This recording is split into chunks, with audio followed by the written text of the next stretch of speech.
Circular knitting machine is a device which is used to create weft-knitted fabrics in a semi or fully automated fashion. It always produces a tube-shaped fabric. It is widely used throughout the knitting industry to produce fabric for its productivity and user-friendliness. Journey of circular knitting started from creel. Creel is used to place the yarn cone, from where the yarn is supplied to machine, through aluminum tube.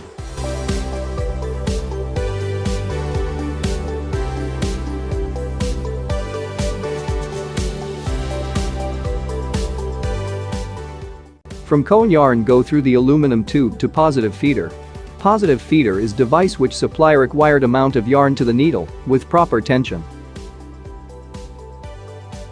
If any yarn breakage occurs, it detects by a sensor and stop the machine automatically by its automatic break detection system. From positive feeder yarn enter into the needle to forming loop through feeder guide. Then the yarn received by a needle and forming loop by the action of cam and sinker. Cams are the devices which convert the rotary machine drive into a suitable reciprocating action for the needles and other elements. Movement of each needle is obtained by means of cams acting on the needle butts. The sinker is the part of the machine that coordinates with the needle to create a stitch. The sinker pulls down the loop and holds it in place while the needle pushes the yarn into the loop. The sinkers are also designed to support the fabric once it is stitched, so that it does not pull too much on the yarn. A close-up shows how a circular weft knitting needles knit one after another in sequence for each yarn. Loops are formed horizontally by needles knitting around the cylinder forming a tube.